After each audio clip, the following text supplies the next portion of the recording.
Ghostface himself. Coming through my door? Nay, nay. Nay, nay, I say. Yeah, alright. Movie is over. Popcorn is eaten and all over the floor because I knocked it over right when we got there. Immediately, yeah. I would say here, but we're not recording at the theater. We could pretend we are. Like we're staying... Well, we could have, but I already ruined the magic. Yeah. Yeah, that's right. Welcome to the Tangents of Horror podcast. We are not in a movie theater parking lot like we posted on social and possibly said last episode, but we are here to review Scream 6 nonetheless. And by we, I mean I am Brandon. And I am Steven. Yes, it's Steven. It's not Cameron. Surprise, surprise. And that's with a PH. With a PH. Get it right. Get it right, guys. Don't mess that up, guys. God. All right, Scream 6. We got out of the theater a little over 12 hours ago. Yeah. And it was late. Apparently, there's not that many. There's 2 showings last night of the movie, which is weird. Right, like 8:30 and 10:10? Yeah. Is that it? Yeah. Which kind of blows my mind because the movie, I think, is up to like 150 million. Oh, my God. Yeah, that's how much it's made so far. Huh. So, fucking right. I wonder how much they spent on it, if you knew that. I would know that if I had the Wikipedia pulled up. Of course. Yeah. But, yeah, this actually the second time we went and saw it. The first time we did not stay for the after credits. So we'll start with the ending. Yeah. What did you think of the after credits? Not every movie needs an after credit scene. There you go. Now we spoiled it for you, everybody. That's the entire ending credit sequence.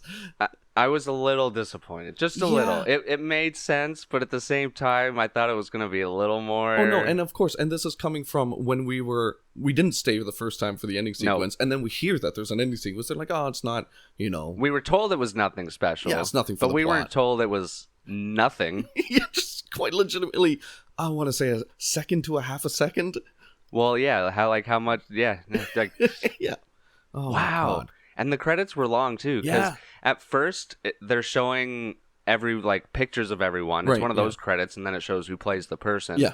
And then they roll the credits. So I thought it was going to be after all the pictures, kind of like a pre-credits thing. Nope, they waited till the very fucking end. Yeah, it was like, I think it was establishing shot into scrolling credits with pictures, into here's all the music and everyone. Not every movie needs an ending scene. That's it. Gone.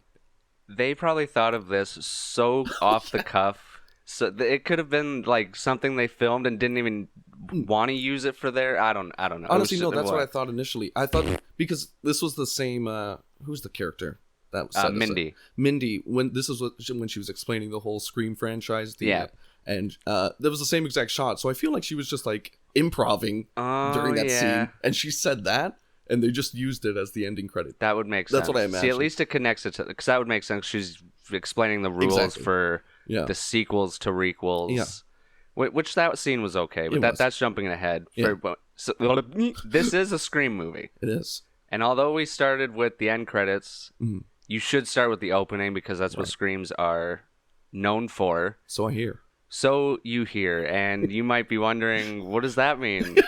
Why do you say that, Steven? Well, this is my first Scream. I decided to skip 1 through 5.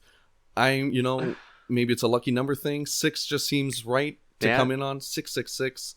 I mean, your generation too is so used to prequels anyway. So you're kind of just seeing it in backwards. Very much. You know what? This is the whole plot of the movie. We were going to get ahead. The whole plot of the movie was leaving the masks in sequence. Yep. And I'm essentially doing Scream how it's meant to be watched. And I'm going in reverse order. As fun as it is, I won't lie, it is a bad movie to get into because it literally, the whole movie is like a retelling of the entire franchise. Oh, yeah. So if you wanted to miss anything, no, they're just going to tell you. But they don't tell you much. They tell you who the killers are. You might forget by the time you watch the other movies. 100%. It's not like they go into full detail. Yeah. Unless you're paying attention, because they do have the shrines and stuff. I don't know. In every movie? No, just in this one. Okay. Which was cool as well. But this opening, it was kind of 2 openings, because we had Samara Weaving, which was the blonde. Yeah. Oh, the history teacher? The film teacher. To film. And a lot of people thought she was going to survive a lot longer than that. Oh, wow. Yeah. Some people thought she was going to be the killer. because she's been a killer before in movies. Oh, she's a reoccurring character. Not from this franchise. In other. No killers have ever come back. Oh, interesting. Yet. Okay. Fingers crossed. Okay. But yeah, she's a film teacher, and she falls for like the biggest trick in the book, which Ghostface even points out to her, like, you're a film teacher and you just walked into a dark alley. Yeah. I thought that was pretty good. I like that, yeah. And then, what did you think of the unmasking? Did you think that was going to happen? Because you haven't seen the other one. I haven't seen the other one, so honestly, I was just watching it as it went. The first time I saw it, I was pretty in awe. I had a feeling like, are they going to go the whole movie with us knowing? Well, that would be an interesting one, too. Because what these movies are known for, too, is they're whodunits. Yeah. So Scooby-Doo. throughout the movie, they're always trying to pinpoint or put you towards who might be the killer. Right, yeah. And mislead you in some ways and what have you, yeah. Even though in this one, they blatantly tell you the two killers right when Yeah. they're going over the list of suspects. I love like, that the so first much. one is the quiet guy, and then the second one is the girl who has sex all the time. Yeah. And you find out, those... Those are. Which is funny, because they did that in the last movie. When they call on one of the legacy characters that died, Dewey, and he literally goes, oh, it could be the love interest. The first person he says, and then, of course, it ends up being the love interest. That's good.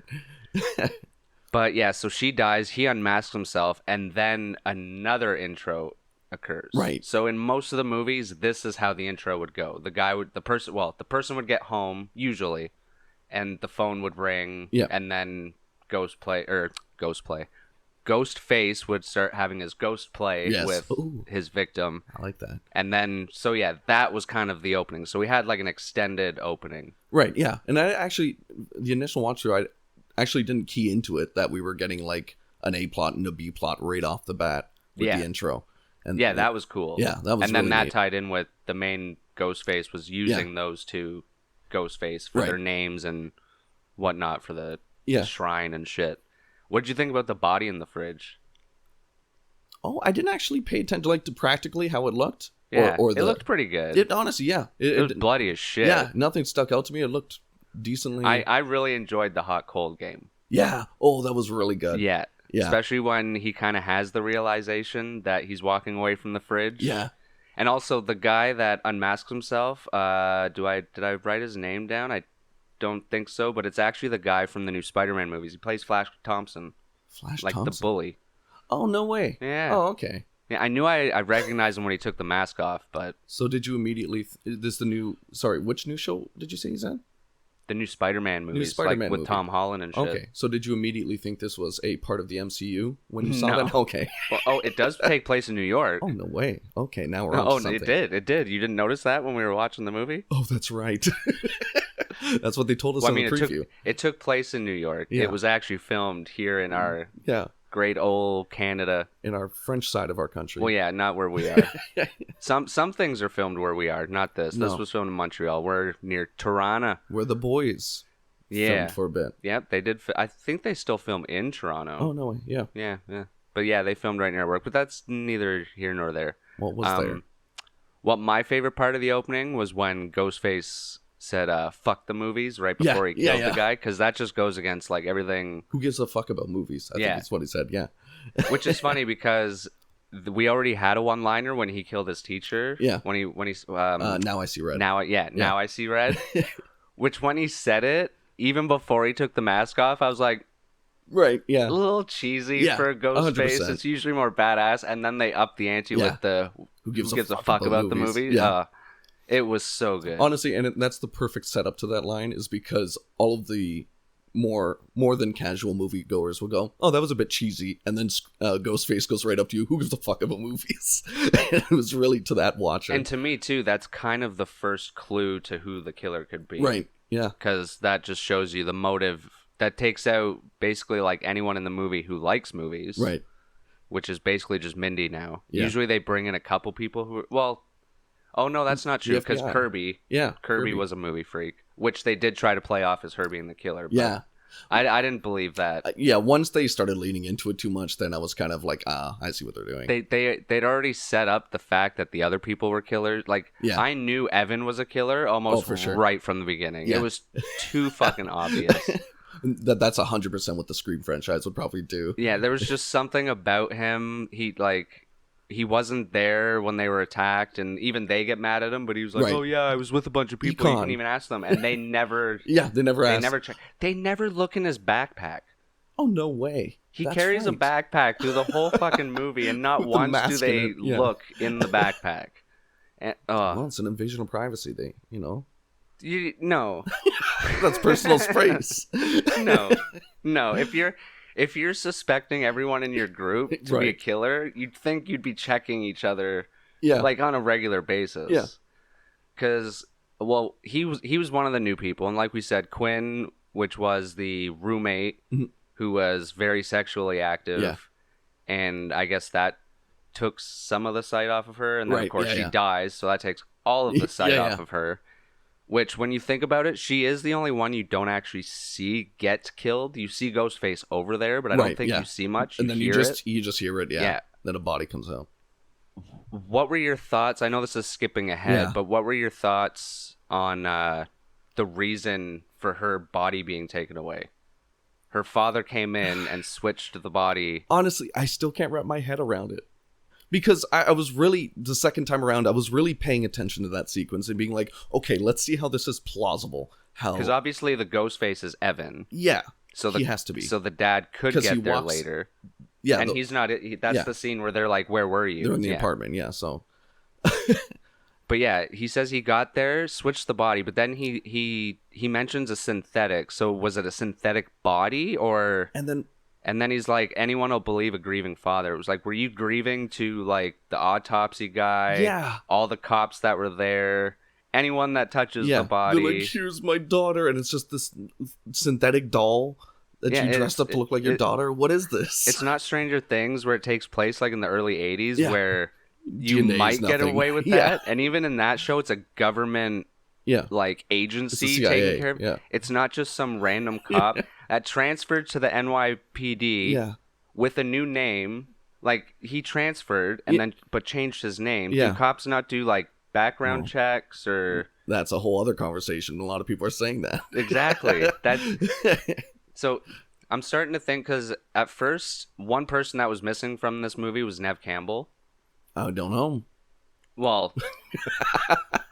If you see any clip from any other Scream movie, she's probably in it because she's the final girl that's been in every one of the movies. So she didn't return because they weren't going to pay her enough. So she took a stand like, oh, wow. I'm basically the face of this franchise next to Ghostface. And everyone, including myself, completely agrees with her. Yeah. So she wasn't in the movie. And even the way they explained it, I didn't mind it the first time. But it just kind of comes out of nowhere. How did they explain it? Gail Weathers just walks up to them and is like, so I talked to Sydney. Oh. Just brings it out of nowhere. Yeah. And they're like, oh, is she coming? And she's like, no, she took her husband and kids and she's keeping them safe. Yeah, she's being safe. And then that's it. Yeah. So why did you bring that up? Like, if she's not coming, why would you... There just could have been... Even if they brought it up, it would have been more natural. Yeah, exactly. Like, hey, has anyone heard? What's up with Neve or Sydney and all of this? Oh, she's playing it safe. Not, I called Sydney. Oh, is she coming? No. It's like just one of those mundane, like, okay. So Sam and her sister, how long have they been in the franchise? Since Scream 5. Okay. So this is their new... Okay, this is their second. Scream 5 was the requel. Got you. Yeah. Okay. So you saw the rules for this movie. There's always a set of rules for every movie. So the first one was just horror movies. Yeah. Second one was sequels. Third one was trilogies. It's always someone you know. Yeah. I think the fourth one was reboots or requels again. But then it was supposed to be a trilogy and then it didn't go anywhere. And then 5 was about requels. And then this one's about a franchise. Yeah. So it's I'm curious to see where they go next. Oh, yeah. It's really hard. Yeah, they're running out of words at this point. Yeah, unless there's nothing really to be fully meta about at this point. TV show. Oh, because a lot of that could happen. Yeah, and a lot of people actually know what they may have actually given us a hint in this because when they're talking to Gail, Gail's like the kind of gray area character because she always like writes a book of what's going on. Oh, that's right. So everyone always hates her for that because everyone's like, we would just want this to be over. That's why when they go to her, they're like, it's your fault this is happening because you wrote the book, blah, blah, blah, blah, blah. And she's afraid that without Ghostface, she'll be nothing. Exactly. And that's why she gets attacked and all that. Yeah. Where was I going? Why did I bring Gale up? They might have given us a hint about... Oh, about what? Oh, the future. Show. Oh, yeah. Because they go up to her, thank you very much. Yeah. Too many tangents. They say, like, you wrote the book on this, blah, blah, blah, blah, blah. Are you going to get the rights? I heard you couldn't even get the rights to the movie. And she's like, no, it's all about true crime and documentaries. Right. So I think the next Ghostface, his motive will be, fuck the movies. I want them to make a crime documentary on me. Because a lot of people thought that's what this movie was going to be about. Which it could have been because, like I said, Neve Campbell left. So I think the script was different when she was part of it. Makes sense. And then when she left, they had to bring in... Because they had already done the revenge thing before. Oh, wow. Okay. In the second movie. Yeah. So this is the second movie in this trilogy. So that's why people are thinking, even in the next one, they might do the same as part 3. But yeah, I think they changed the script a little bit at the end. Like, even the killers. And if she was in the movie, it would have been a lot different. And I guess that explains why I was so kind of confused about Ghostface's motive. Mm-hmm. There was too much going on. I actually did write this down, but I think I remember. It was, so the first 2 roommates in the opening sequence. Yeah. They wanted to finish the movie. What were they referring to? Okay, so in the last movie, Richie was the killer. Okay. And so the 3 killers in this movie were his dad, sister, and brother. Yes. And he was a huge Ghostface fan. Yeah, okay. And they don't talk about it much, but in the Scream universe, there's basically movies based on what's going on called the Stab series. Yeah, yes. So there's literally a Stab 1, which is Scream 1, but like completely different actors. Basically doing that before like Scary Movie and shit. Exactly. So it's like the Scary Movie of their universe. Yeah. And you learn in part 4 that, like most horror franchises, they start getting stupid like as they go on. Because I think they're on Stab 10 or some shit. Oh, okay.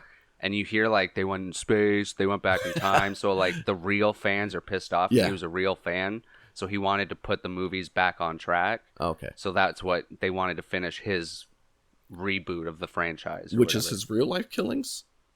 Or... Well, yeah, that's what the Ghostface always do. Because the movies are based off the real killings. Oh, okay. So they do the real killings so that basically Gale Weathers will sell the rights to make a movie. Oh, wow. How meta. That's what they're using.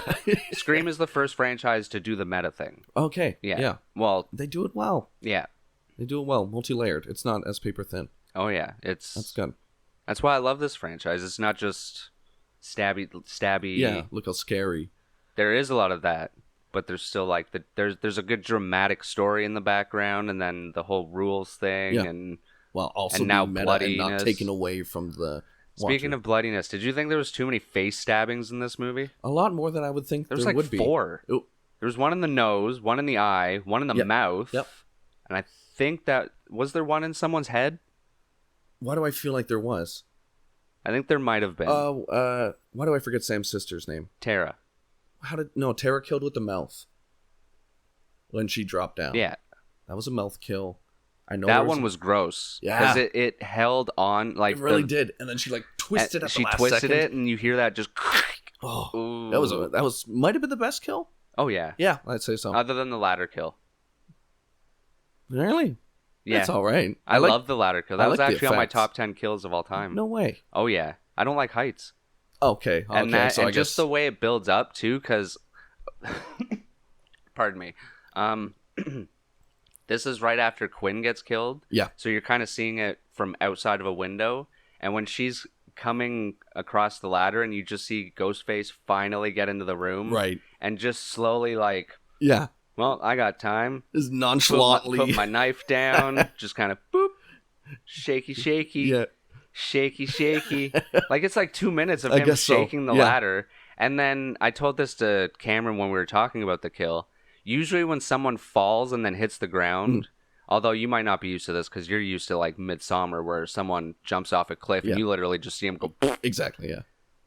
Back before like the last 5 or 10 years, usually when someone would hit the ground, it would follow them going down, but then the camera would stop just before you see them hit the ground and you just kind of hear it and then they would show the aftermath. Exactly, yeah. So you kind of think that's going to happen, but No, she hits the ground. But not only that, they put a dumpster in her way, and she just smacks her fucking head off that thing. I do like whatever effects they had for that final shot of her head, where and half then of her skin. Like, they don't usually show as much as they did in this. Okay, like, got this you. is the... I think they say it in the rules. Like, It's the gore goriest factor one. is up and whatnot. Beheadings. Because it is. Yeah. Did you notice the beheading?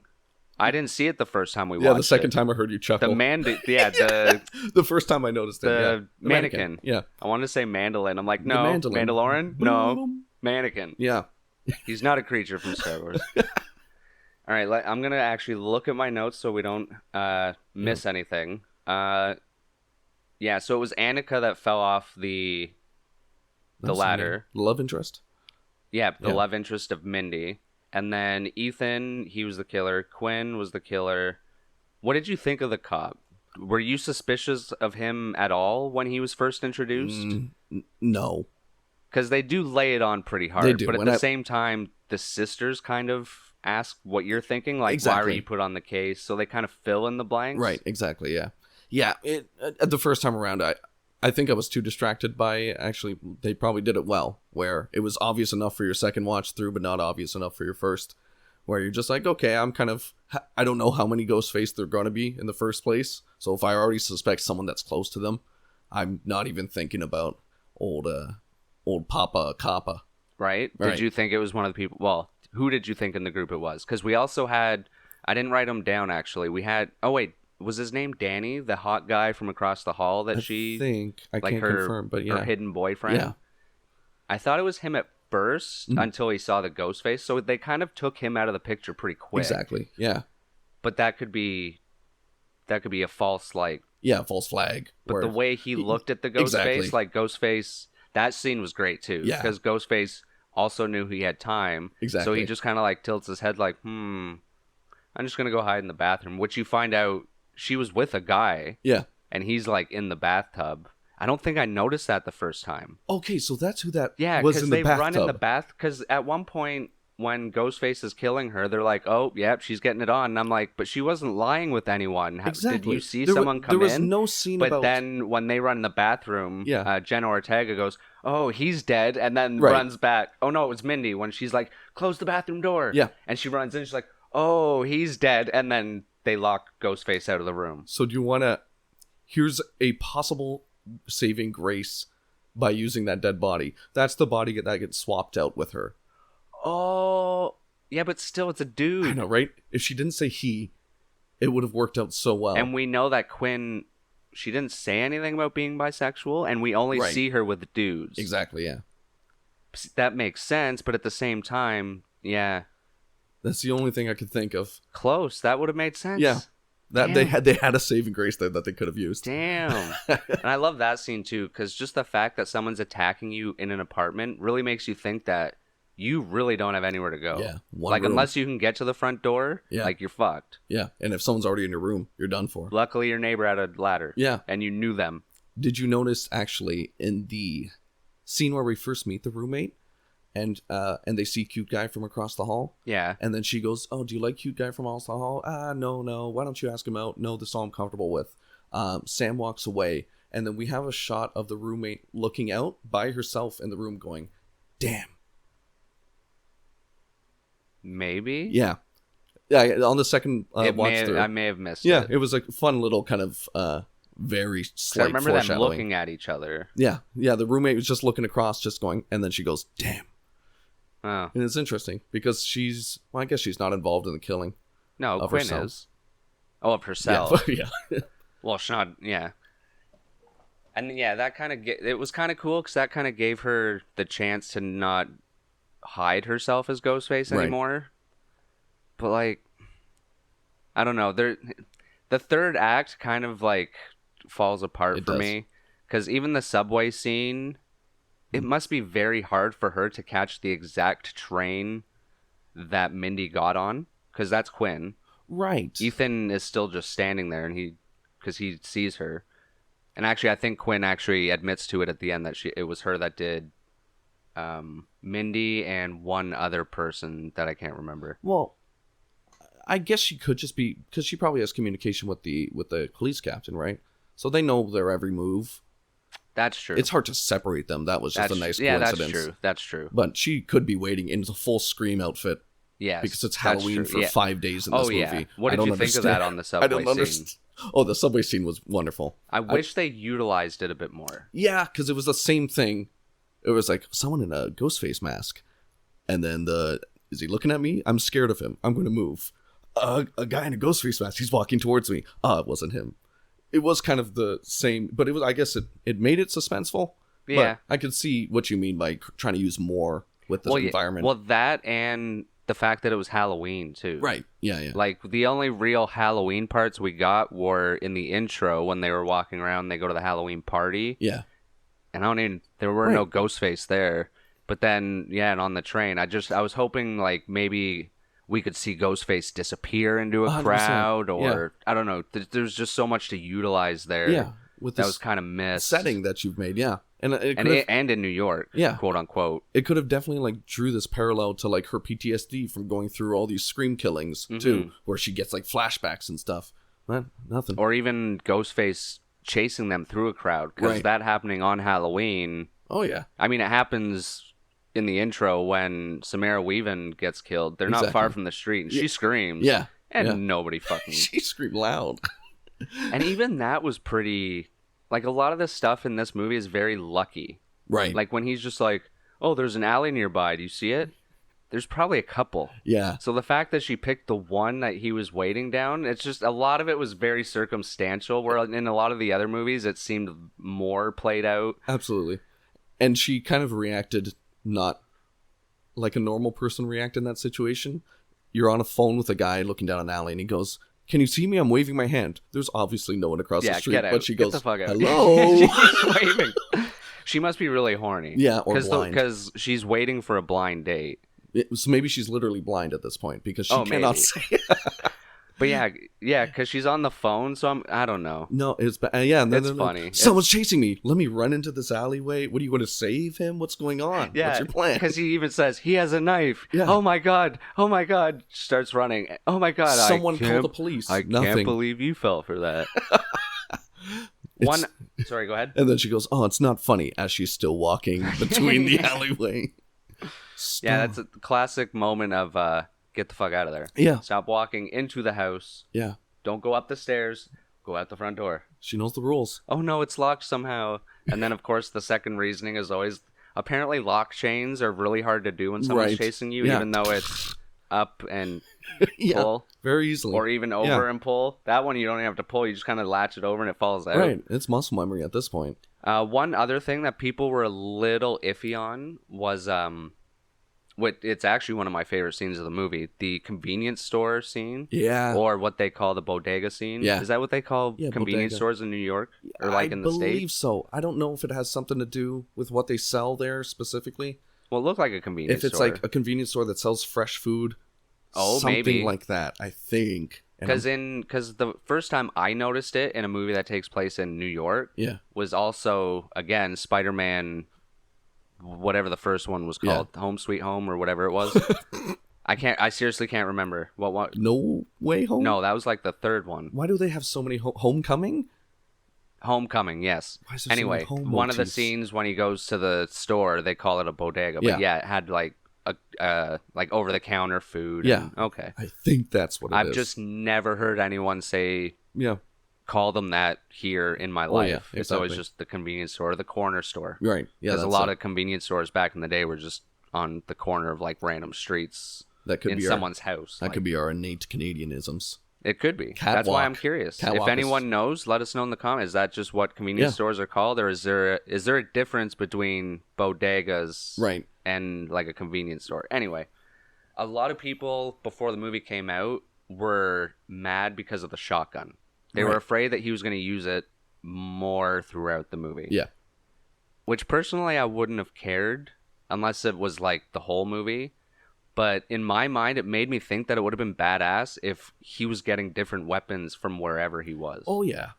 Little battle royale action. Absolutely. Yeah. Especially if they were in the Halloween crowd. Yeah. He could have grabbed someone's like plastic whatever and just like jabbed it in someone. Strangling with some piano wire somewhere. And it's funny because I know you haven't seen a lot of the other movies, but usually when the face reveal happens, which it didn't happen.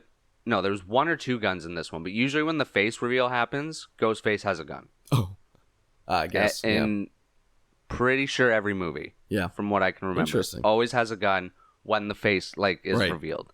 So I never understood why people were getting so mad. Like, I get it if it was the whole movie, but like... Really, the only way they can be upset is because there was no face reveal in that scene. Yeah. And that would have made it bad. They can't use it unless their faces are revealed. No, but that was badass. And that was even another hint to the cop. Yeah. Because the way he takes the fucking shotgun from even the way he ducks away from it, like as soon as he sees it, he does like... Yeah. You don't see it, but I swear he did like a somersault. Like a combat he roll. got out. Yeah. And then just did a full-blown like action Arnold Schwarzenegger. Yeah. Takes the gun. Is that what Arnold Schwarzenegger sounds like? Yeah, you never heard him do that? I am not a movie watcher. This is true. It's more, the pitch is a little different. Yeah. Sure. Yeah. Yeah. Yeah. That's what Ghostface sounds like. Yeah. Sorry. He did have a lot of grunts in this movie. And I noticed Ghostface... He grunts a lot. They're not afraid to show Ghostface as clumsy. Yeah. Yeah, 100%. Well, we may talk about it soon, but I noticed when the roommate should have been in Ghostface, there was male grunts. And there was no other way the other two. Because they always use the... Is that the excuse? The voice changer. That's the worst excuse ever. Well, at the same time, I know it's a bad excuse, but that's going to be the excuse because... the people in the costumes throughout the movie aren't the killers that are revealed at the end. They actually have someone playing Ghostface usually, like a stunt person. Because usually the people in the movie don't even know they're Ghostface until the end. Oh, wow. Yeah.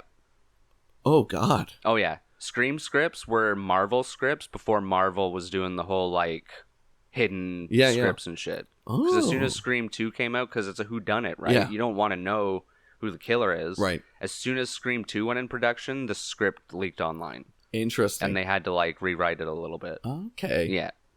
Oh, that's very cool. And that's still going on to these days. Yeah. It's stupid.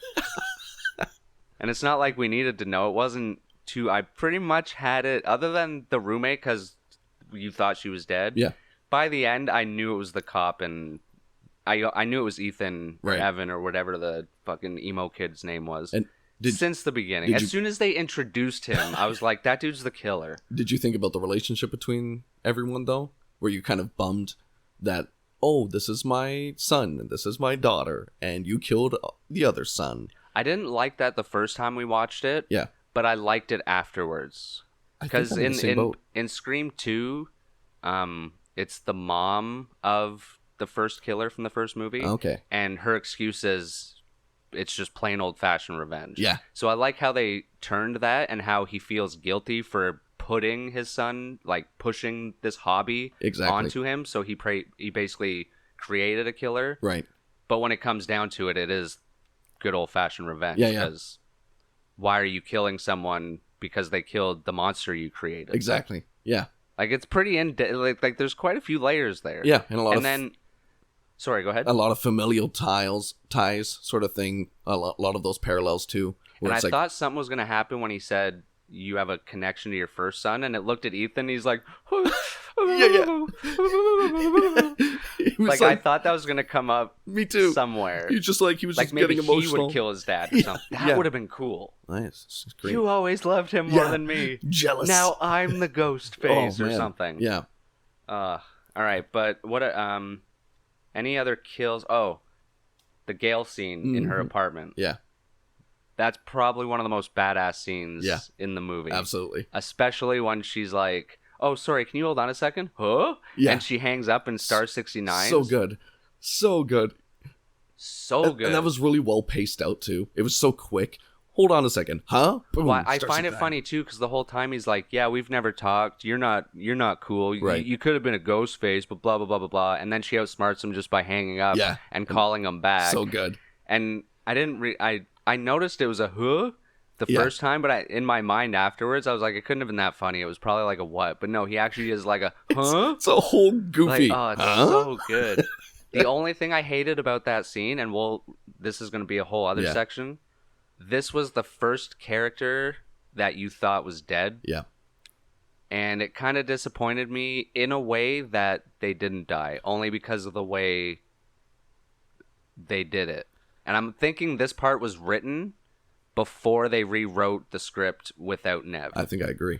Because one feels a lot more rushed and one feels a lot more fleshed out. This would have been a phenomenal send-off for her, who's fighting back at every little whip and whim. Well, in the line she says, don't tell Nev he got me. Yeah. So why... And then she seems to die. Yeah. And then you hear later on in a very passive way. Once again, one line. Yeah, we called, like, Gail's okay. Yeah. She's going to make it. Mindy's on her way here. Mindy was just stabbed on a subway, but she's on her way here to meet up with you guys. We need to keep more characters around. We just lost a good one. Like, Mindy was fine. Yeah. But, like, okay, so Gail almost gets the upper hand on Ghostface. Right. But then Ghostface slices her in the chest with a big-ass piece of glass. Yeah. Like, not even the knife, like a jagged piece of glass. After stabbing her once or twice. Like, she's already been stabbed, I'm pretty sure. And then that epic line. Like, it would have been such a good send-off. But, like, I'm glad she's still there. Because I think if they bring Neve Campbell back, because she's in hiding right now, they're going to kill Gail in order for her to come back and avenge her. Or what if they just kill off Nev? I don't think they'll do that. No. People would hate that. Well, I wouldn't mind if she died eventually. If she, like, sacrificed herself for the greater good somehow. Yeah. Or became Ghostface. One of my theories, and I won't get into it because I want a whole episode or, like, near the end we'll do theories. Yeah.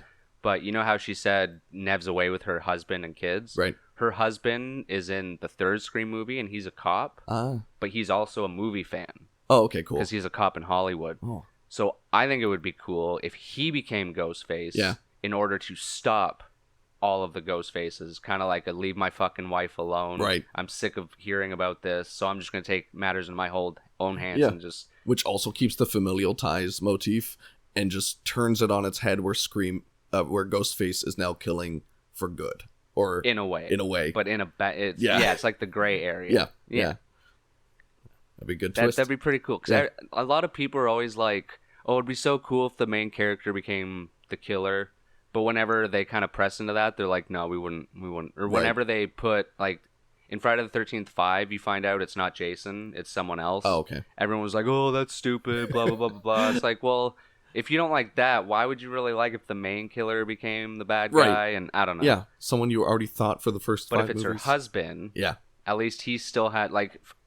Her just cracking and being like, I'm sick of this, I'm going to kill everyone, wouldn't really make sense to me. Right. You've survived all this time, and now you're just going to decide to kill everyone? No. At least your husband could crack under the pressure. Exactly, yeah. And say, I don't want to go in hiding anymore.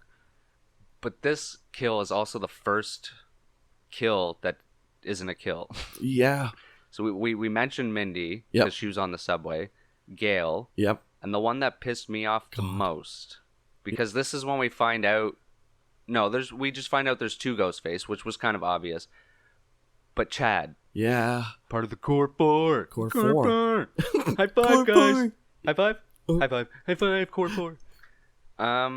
Yeah, he was essentially crucified. His stabbed 2 arms so many times. Stretched out, getting stabbed in the chest 20 times. So many times. Right before they unveil who they are, and... Yeah, he survives, and I think because Tara / Jenna Ortega she falls for him, and they finally kiss near like just before this.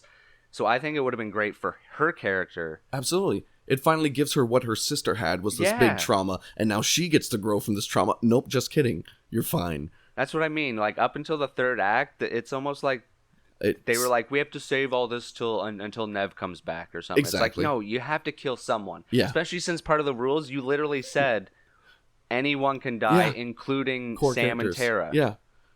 And then you can't even kill one of the side Core 4. Right. Like that was supposed to explain exactly what was going to go on. These 2 are Ghostface. No one's safe. You killed the most beloved character in Scream 2, which I know you don't remember, but Mindy's uncle that they keep talking about, Randy. Yeah.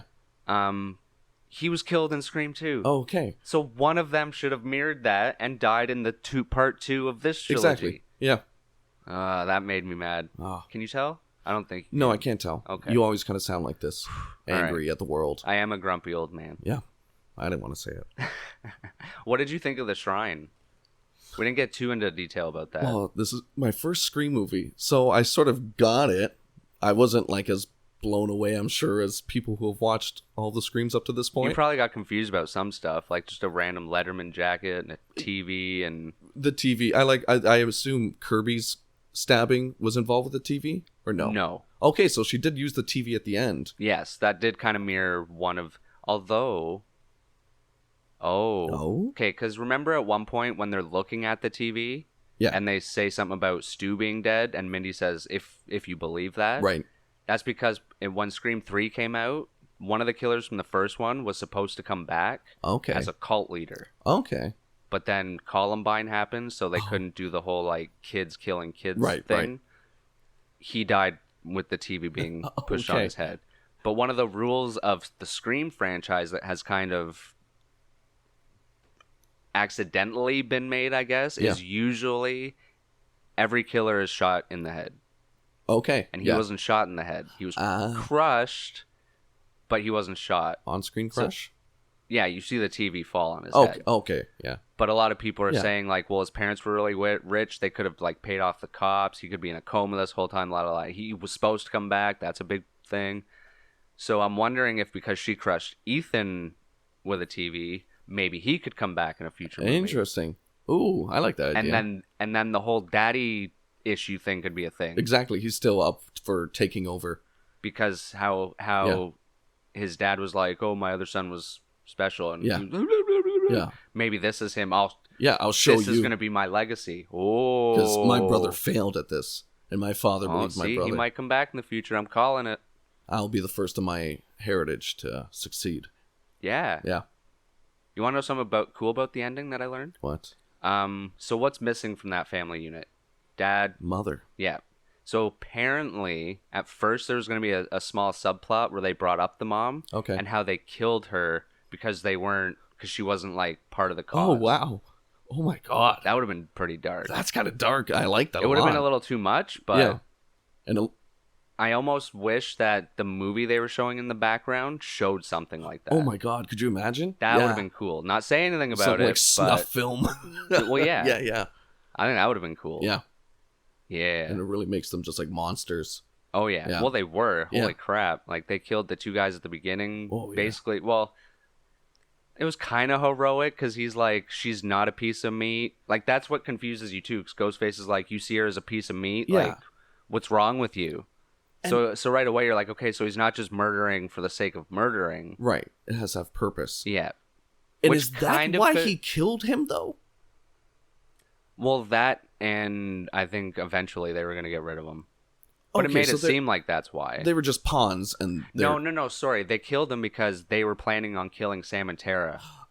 Okay, so this goes into what I'm confused about. So they were rushing it. I think the cop guy, let's say he's the main one. Right. He was using them for, like, their money and stuff for the shrine. Yeah. And was probably, like, telling them, like, yeah, well, it'll happen. Like, it'll happen. And then this guy goes out and does it on his own. Right. That's why when he gets back, he's like, yeah, I know, it was my first time. I just couldn't hold off anymore, blah, blah, blah, blah, blah. And he's like, well, no, you shouldn't have. So I think the cop was hoping they would never do it. And then either kill them off or just get rid of them. Maybe he never thought they were up to it. Yeah. But because he was already starting to kill, he knew that he'd go after Sam and Tara soon, so he had to get rid of them so he could still do it. Which confuses me about his motive, though. Because in the bodega scene, they're straight up trying to kill them, Sam and Tara. No, that's the dad. So why is he now fine with them dying in the bodega scene? Because he wants to do it. He's getting revenge for his son. He's crazy. Okay. He's crazy. Okay, he wants the blood. The daddy. He doesn't just want them dead. He wants to be the one to do it. Okay. Because there's even the part where Quinn dies. Yes. And he's coming out of the alley. This family cries a lot. What the fuck? They do. Who would cry with their daughter being murdered? Psychopaths. No, I know. Crazy.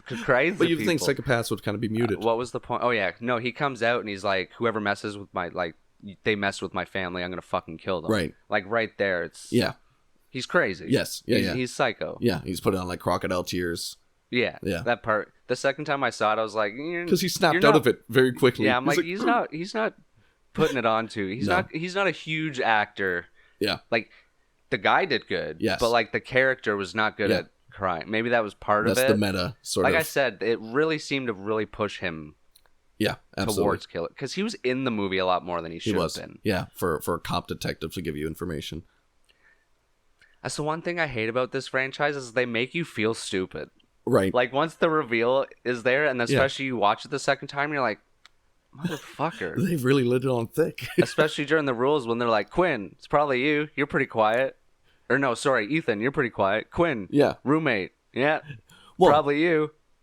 And then they go to Annika. I think that only aids actually the movie into how well made it is in that aspect and how thick they're able to layer the meta is because in your first watch through, you're not 100% certain because it could be like 6 or 7 different people. But on the second watch through, you're like, oh, wow, they really made it possible. And so they kind of make you feel duped, even though they do. It's just well made in the first place where you just have no idea on your first watch through.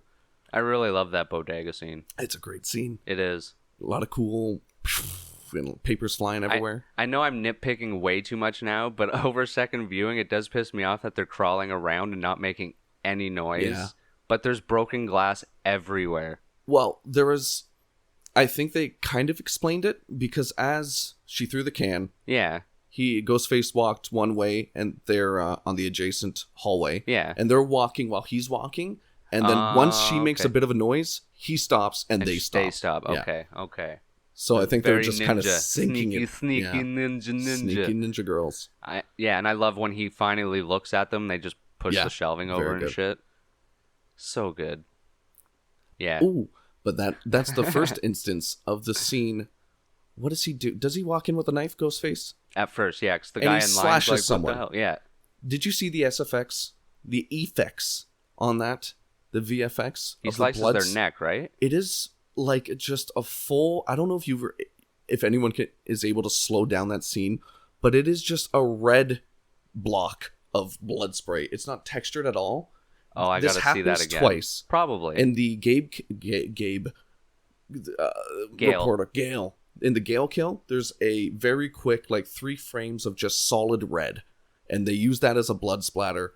I think in the bodega scene and that scene. I wonder if near the end they added even more blood. I think so, maybe. Because like I said, they really upped the gore factor. And some of it did look pretty fake. Yeah. Not really fake, but... The only other scene that stuck out to me was the taser scene. The taser effect looked really weird and out of place. The balls? Were they balls? No, like... Oh, the taser and the balls. Is that what you're talking about? Dude, thank you for bringing that up. That was such a badass moment, though. It was. I don't care how crappy it looked, but just the way she's like, hi, excuse me, I'm just going to tase you in the nuts right now. Oh, so good. Dude, it was so good. And then just walks out straight-faced. You're not a true friend unless you're willing to do that for people. Tase someone in the balls. Oh, man. That was great. Have their kids electrified. There's so many great parts in this movie. It's literally just the third act, really, that gets me. Yeah. Which sucks, because, the third act, the showdown is good. It's just the details, no one actually... no one literally dies in the third act. Yeah. No one. Yeah, you're right. Not even the boyfriend. It's all... They send him away. I would say it's rewritten, a lot of it. He could have just not been in it, too. Because we knew he wasn't Ghostface. She could have said when they were leaving the apartment, okay, yeah, you're right, you shouldn't be with us. Exactly. No, he's still there every once in a while. Yeah. Yeah, I never really highly suspected it. Once he's starting to actually stick out his neck and save them in every time. For a split second, when they start making out in the hallway, I'm like, oh, he might be it. It's usually the boyfriend. But then I'm like, what was the boyfriend in the last one? And then he sees Ghostface, exactly in the first act, and then I'm just like, yeah, he's not. Yeah, we're good. Yep. Yeah, Chad should have died. There's that. We talked about that. Should talk about it again. He should have died. He should have died. Should have died immediately. Ooh, dude, the therapist or whatever. Yeah. When Ghostface shows up at the door. Really good. In the middle of the day too. Yes. Oh. And just smashes his head against the door a couple times and then stabs him. He gets it in the nose, right? Yeah, he does. Because when they tell Kirby about it, she's like, oh. And she scrunches her nose. You notice up. It's the cop kind of gloating about it. He's like, pretty gnarly way to go, huh? Because it probably was him. It was him. Yeah. Because that was another thing I was going to point out. Literally the scene before that is him talking to Sam and Tara for the first time. Right. And her saying, I was with my therapist last night. I can give you his address for you to check up. Yeah. So he's like, oh, there's a file on her. Next scene. I guess that's why you think he killed him. For a file? He wanted the files, and I guess no connection to her or something. I can't remember. Files for what, though? I always wonder. Just her what she's therapy revealed sessions and stuff on to Ghostface? use on her and whatever. Because they wanted to pin her for the murders. Right. The whole thing was them believing she's a killer underneath. Just show people how much of a monster you really are. Yeah, because I don't know if you tuned into it, but she's the daughter of one of the killers in the first movie. Yeah. The apparition daughter you and saw. boyfriend. Or girlfriend of... Like her boyfriend last movie was. And her father as well was Ghostface. Boyfriend. But yeah, you see his apparition when she's looking at his costume, and he's like, "That's the best that was one." the father. Yeah. Okay. Now that makes sense. In the last film, was there sort of the same sort of motif that she has Ghostface in her blood? And... 100%. Okay. Yeah, that's one of the reasons why she's called back to Woodsboro. Gotcha. Yeah. You should at least go back and watch part 5, just so that you see their origin. Yeah. Yeah. All right. Moving on. Was there anything else? Ghostface reveal motive. Decently. Can't family kill mom. What are your thoughts on Ghostface in general? Like as a slasher icon. I wonder. Because so many I've watched all of the horror movies that have taken inspiration from Scream, which I almost feel, do they do it better than Scream is probably the question I would be asking myself. If all like the movies, actual horror movies or horror spoofs? movies that have taken from He's Inside the House Already, just real life, no crazy powers, no demonic possession, just a guy in a costume stabbing away, I'd say it does it pretty damn well. It's hard to kind of say that it completely got me because it was so multi-layered with meta. There was a lot of things to pay attention other than just it being a slasher film. Yeah. Like, I think the beauty in the franchise now comes more from, just the amount of layers that it has. And it's not just your regular slasher or suspense film whodunit. Well, that's what I meant before. Like, it's a drama. Yeah. There's like a soap opera going through it. Absolutely. Yeah, so I like the idea. I like the idea of this monster in this monster movie. And I know it's the first time you've seen it, but do you like the fact that it's not always the same person? Yes. Like, it's always a different... Very much so. Like, it's funny. I was thinking about that, like, I think this morning or yesterday, when people talk about Ghostface, they always say he. Right. But that is the one person that should be a they, because it's always exactly. a guy or a girl. Yeah, yeah. Like, it's never the same. It's not a gendered monster. It is just a monster. That's what I love about it, too. It's just...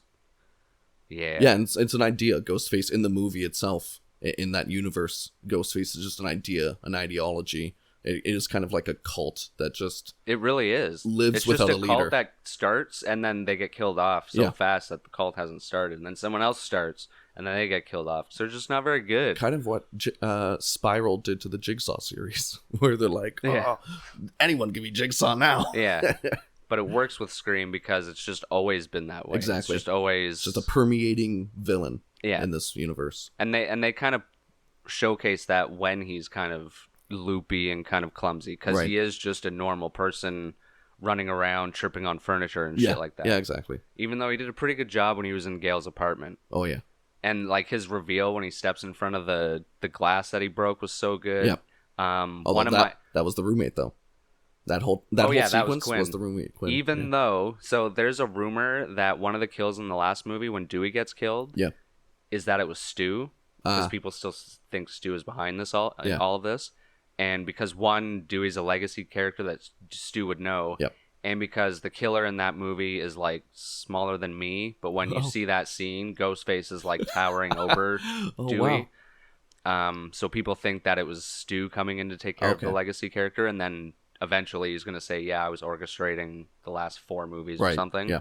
So a lot of people are suspecting that he might be in that scene as well with that legacy character. Because the phone call was very personal. Got you. And I know there's books on the whole story, but the way he was like, so we've never talked before. Okay. And stuff like that is just like, that's a lot of stuff to know. Yeah. Like, I know your killers and you know your shit, but that's how she could have just left that out of the book or... Yep. And it makes a lot more sense for Stu to do that because there's so much deep history with this character already. Oh, yeah. That it just and if these people are still around killing ghost faces, he's eventually going to want to get revenge on them. And that was the least clumsy ghost face scene we've seen, too. Oh, that was a badass just Ghostface scene. Mind to mind. And I don't know if Quinn would be smart enough to dodge all of those bullets. Yeah. There's like 16 bullets or something shot through like 2 doors. Yeah. The closet or something at first, and then the other door when she did the phone call thing. Exactly. And then, yeah, Ghostface just barges in. Once again, why would... Fuck off. Yeah. Like, to get away from the door, at least keep distance or something. No, you gotta, like, get close. No, that's one of my favorite scenes. Yeah. Even though the payoff didn't pay off, but it's cool. Yeah, that would have been such a good send-off. I loved the thing with the masks. The masks looked really cool. Yes, yeah. The countdown with them was really cool. Yeah. Kirby was cool. Yeah, like, overall, I really enjoyed it, except for just the details and the losing of the balls when it came to an actual death somewhere in the end. And watch, the next movie is going to continue with these mistakes, and the real Ghostface will be the director, killing this franchise. See, that's just it, though. The third movie in 1, 2, and 3, it was a director. Oh my god! Like of a stab movie. Yeah. Oh. It was literally Ghostface was killing off the people from the stab movie that were playing the main characters, and it turns out it was the director of the whole movie. Got you. Okay, so the meme that Simpsons did this already for horror movies, Scream did this already. In every single instance, they're covering every trope and yeah.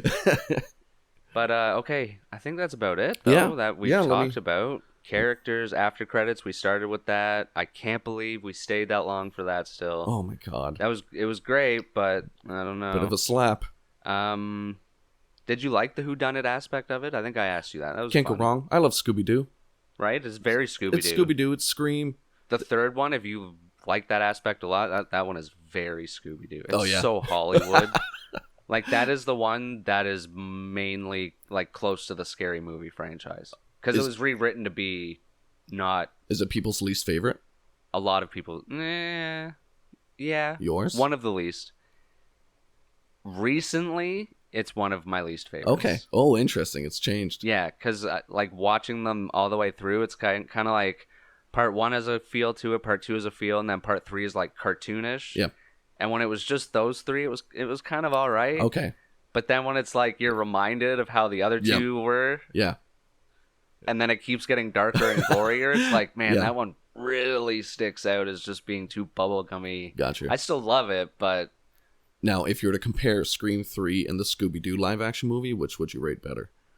Ooh, I don't... That's close. Scooby-Doo's pretty good. It is really good. No, I'd probably do Scream. It's my favorite franchise. How dare you? I know. Which is funny because Stu from Scream 1 is Shaggy from... What? Yeah, the actor? Matthew Lillard. Oh my god. Yeah. They've really done everything. Yeah, and I think he did Scream...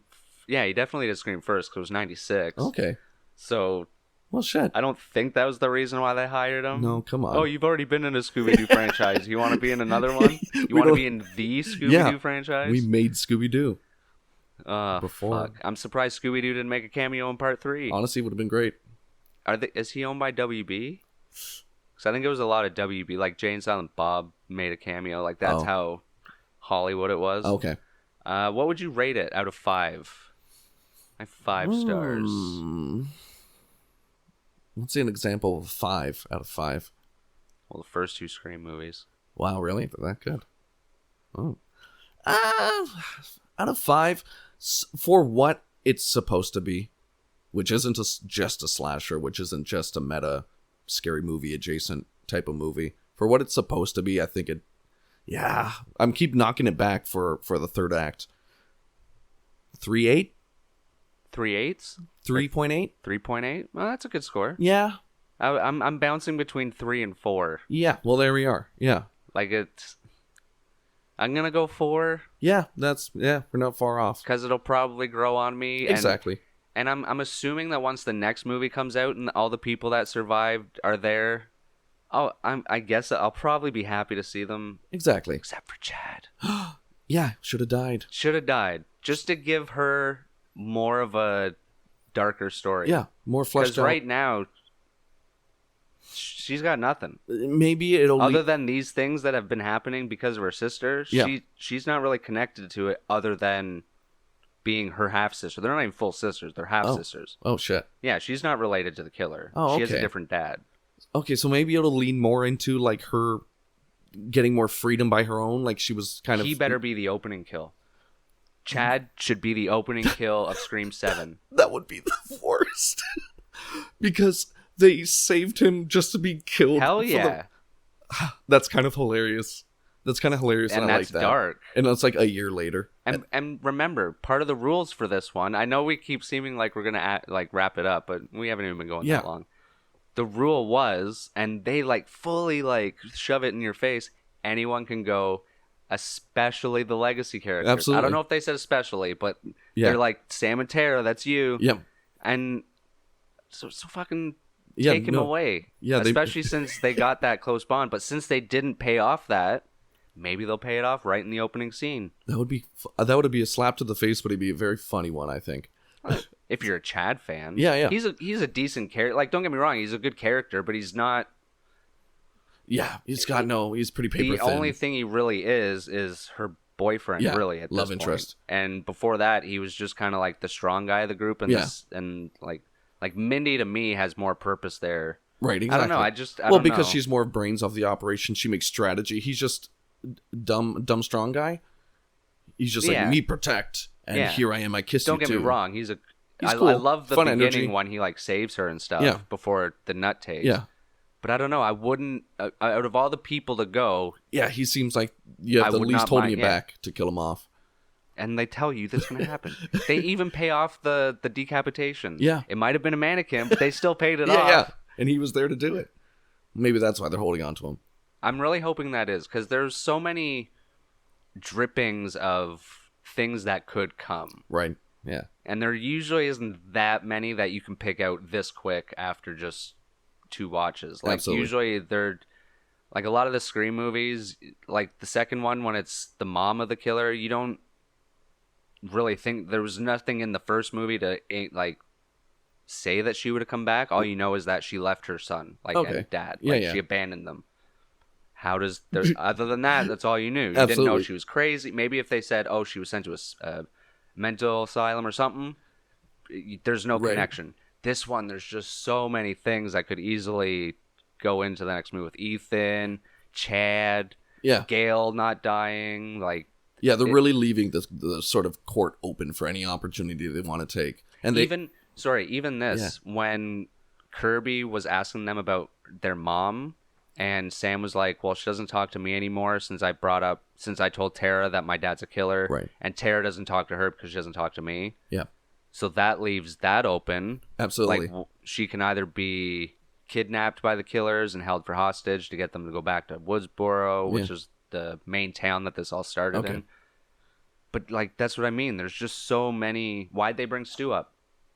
Right. Why did they have to have Mindy say, well, if you believe that? I know it's a nod to the people online, but it took 6 movies to mention him, and that's what people keep saying is, well, they've never mentioned Stu after the first movie, so that's stupid if they bring him back. They just mentioned him, and they literally just mentioned that there's a rumor he's alive. Right. I think this sets up really well for the TV show sort of thing, because they're building up so many different stories and bringing up so many stuff. And Stu will want to make the ultimate movie, a documentary. Yeah. So having a TV show with the final episode being a documentary, that's it. You've done it. You've done Scream. Yeah, there's a lot in this movie. I like it. But that's about it. I don't think there's much else to talk about. Good first act, good second act, crappy third act. Chad lived. Lots of knives in the faces. Lots of headaches. Yes. Lots of headaches. Very much so. Lots of blood. Too much butter. And if you've noticed, we never know how to end these things, so thank you for listening. Always thankful. I'm so thankful for the people who have listened so far. It's pretty badass. Yeah, can't go wrong. And they got good taste.